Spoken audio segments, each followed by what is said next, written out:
Hi dears, ഒരിക്കൽ കൂടി ചാനലിലേക്ക് സ്വാഗതം. കിസാറ്റിലെ സ്പോട്ട് അലോട്ട്മെൻറ്റ്സ് ആണല്ലോ അല്ലേ ഇപ്പോൾ നടന്നുകൊണ്ടിരിക്കുന്നത്. അപ്പോൾ third spot admission to BTech lateral entry and integrated MSc science programme, ഈ രണ്ട് പ്രോഗ്രാമിലേക്കും മൂന്നാമത് സ്പോട്ടാണ് നടക്കുന്നത്. അതിനെപ്പറ്റി നോട്ടിഫിക്കേഷൻ വന്നിരിക്കുകയാണ്. അപ്പോൾ നമുക്കതെന്താണെന്ന് നോക്കാം. അതിന് മുമ്പായിട്ട് ചാനൽ സബ്സ്ക്രൈബ് ചെയ്യാത്തവരൊക്കെ ഉണ്ടെങ്കിൽ ഒന്ന് സബ്സ്ക്രൈബ് ചെയ്തു കേട്ടോ. പിന്നെ അപ്ഡേറ്റ്സ് എല്ലാം കിട്ടാനായി ബെൽ നോട്ടിഫിക്കേഷനും പ്രസ് ചെയ്യാം. നമുക്ക് ഇൻസ്ട്രക്ഷൻസ് നോക്കാം. Third spot admission to the vacant seats of integrated MSc science programmes and BTech lateral entry programmes of Kochi university are scheduled to be conducted on Thursday 3rd December through online mode, and registration of the same will be from 10 AM to 5 PM on 2nd December 2020. അതായത് ഇന്ന് രാവിലെ 10 തൊട്ട് വൈകിട്ട് 5 മണി വരെയാണ് ഇതിൻ്റെ registration time ഉള്ളത്. അപ്പോൾ വളരെ കുറച്ച് സമയമേ ഉള്ളൂ. അപ്പോൾ എല്ലാവരും ഈ സമയത്ത് തന്നെ രജിസ്ട്രേഷൻ ചെയ്യുക. ഇൻറ്റിഗ്രേറ്റഡ് MScയുടെയും ബിടെക് ലാറ്ററൽ എൻട്രിയുടെയും തേർഡ് സ്പോട്ടിൽ പാർട്ടിസിപ്പേറ്റ് ചെയ്യാൻ ആഗ്രഹിക്കുന്നവർ. Those candidates included in the rank list published for admission to these programmes can register for spot admission through the link enabled in their home page. അപ്പോൾ rank ലിസ്റ്റിൽ ഉൾപ്പെട്ടിട്ടുള്ള ആർക്ക് വേണമെങ്കിലും spot admission register ചെയ്യാം. Register ചെയ്യാനുള്ള link home പേജിൽ enable ആയിരിക്കും. There may be second round in this spot admission and the vacant seats, if any, in all reservation categories except KSC and KST and supernumerary seats will be converted to general category for allotment in the second round of spot admission. ഇതിലൊരു second round കൂടി ഉണ്ടാവും. അത് രണ്ടാമത്തെ റൗണ്ടിൽ KSC KST ഒഴിച്ചുള്ള സൂപ്പർന്യൂമറി seat ഒഴിച്ചുള്ള മറ്റ് സീറ്റുകളെല്ലാം general കാറ്റഗറിയിലേക്ക് convert ചെയ്യും. The candidates who have got allotment in the first round will not be considered in the second round. First റൗണ്ടിൽ allotment കിട്ടിയവരെ ഇതിലെ സെക്കൻഡ് റൗണ്ടിൽ കൺസിഡർ ചെയ്യില്ല. Third spot admission to SC/ST seats will be held simultaneously on 3rd December with the multiple rounds. Third സ്പോട്ടും SC/STയും കൂടി അന്ന് ഉണ്ടായിരിക്കും. SC/ST candidates of not included in the rank list for admission to these programs will also be considered for vacant SC/ST seats in the absence of candidates included in the rank list of these programs. Rank ലിസ്റ്റിൽ ഉൾപ്പെടാത്തവരെയും SC/ST സ്റ്റുഡൻസിനെ പരിഗണിക്കും. ഇതിലെ vacancies. These candidates should register four spot admission using the link provided in the home page admissions.quizat.ac.in എന്ന് പറഞ്ഞ സൈറ്റിൽ പോയിട്ട് അവിടെ home പേജിൽ കാണുന്ന ലിങ്ക് വഴിയാണ് ഓൾറെഡി റാങ്ക് ലിസ്റ്റിൽ പെടാത്ത SC/ST സ്റ്റുഡൻസ് രജിസ്റ്റർ ചെയ്യേണ്ടത്.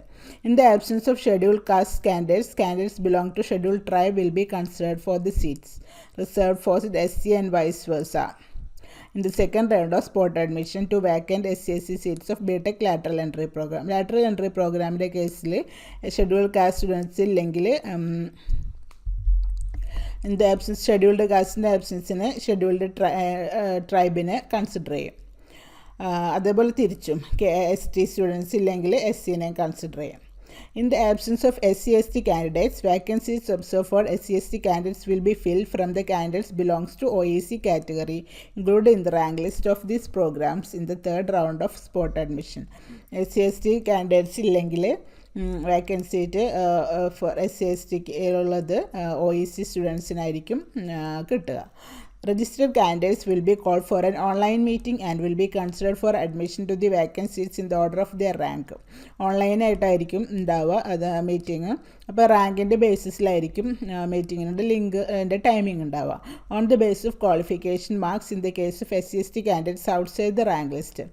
ഔട്ട്സൈഡിൽ റാങ്ക് ലിസ്റ്റിന് പുറത്തുള്ള SC/ST കാൻഡിഡേറ്റ്സിന് അവരുടെ +2 മാർക്സിൻ്റെ ബേസിലായിരിക്കും ടൈമിംഗ് ഒക്കെ കിട്ടുക. Subject to fulfilment of other eligibility conditions. All the rounds will be held one after another with the same meeting. എല്ലാ റൗണ്ടും 2 റൗണ്ടൊക്കെ ഉണ്ടെന്ന് പറഞ്ഞല്ലോ. ഒരേ മീറ്റിംഗ് ലിങ്ക് ആയിരിക്കും 2 റൗണ്ടിന്. Meeting link will be send to the registered email address of the candidates. Registered email അഡ്രസ്സിലേക്ക് meeting link അയക്കും. Those candidates call for online meeting but fail to log in before the stipulated joining time will not be considered for admission in the particular spot admission. അതായത് സമയത്ത് participate ചെയ്യാൻ പറ്റാത്തവരെയും ലിങ്കിൽ join ചെയ്ത് സ്പോട്ടിൽ participate ചെയ്യാത്തവരെ ആ spot അഡ്മിഷന് consider ചെയ്യില്ല. അപ്പോൾ എല്ലാവരും നെറ്റ് കണക്ഷനൊക്കെ ക്ലിയർ ആക്കി വെക്കുക. Candidates who got allotment need to upload the stipulated certificates to prove eligibility. Reservation eligibility ആണെങ്കിൽ അതും. In case of candidates who got allotment under communal reservation quota, എന്തെങ്കിലും റിസർവേഷൻ ഉള്ളവരൊക്കെ അതിൻ്റെയൊക്കെ ഡോക്യുമെൻറ്റ്സ് എല്ലാം അപ്ലോഡ് ചെയ്യണം. Have to remit the procedure fee on the same day itself through the candidates home page. Allotment കിട്ടിയ അന്ന് തന്നെ documents upload ചെയ്ത് ഫീ ഒക്കെ പേ ചെയ്യണം. Fail to do so the allotment given to the candidate will be cancel without intimation and he or she will not be considered for further spot admission if any. അപ്പോൾ അത് ചെയ്തില്ലെങ്കിൽ, അങ്ങനെ ഫീ പേ ചെയ്തില്ലെങ്കിൽ അവരുടെ എന്താ പറയുക ക്യാൻസലായി പോകും. അവരുടെ അലോട്ട്മെൻറ്റ് മാത്രമല്ല, അടുത്ത ഇനി സ്പോട്ട് അലോട്ട്മെൻ്റ് ഒക്കെ ഉണ്ടെങ്കിൽ അവരെ കൺസിഡർ ചെയ്യില്ല. അപ്പോൾ ഇതാണ് സ്പോട്ടിനെ പറ്റിയുള്ള അപ്ഡേറ്റ്. ഡിഗ്രിയുടെ MSCക്കാരും ലാറ്ററൽ എൻട്രി പ്രോഗ്രാമുകാരും ശ്രദ്ധിക്കുക. ഇന്ന് തന്നെ രജിസ്റ്റർ ചെയ്യുക, പാർട്ടിസിപ്പേറ്റ് ചെയ്യാൻ ആഗ്രഹമുള്ളവർ. അപ്പോൾ വീഡിയോ ലൈക്ക് ചെയ്യാൻ മറക്കരുത്, പിന്നെ കമൻറ്റ് ചെയ്യുക നിങ്ങൾക്ക് ഡൗട്ട്സൊക്കെ എന്തെങ്കിലും ഉണ്ടെങ്കിൽ. അപ്പോൾ പുതിയ അപ്ഡേറ്റുമായി അടുത്ത വീഡിയോയിൽ വരാം. അതുവരേക്കും ബൈ.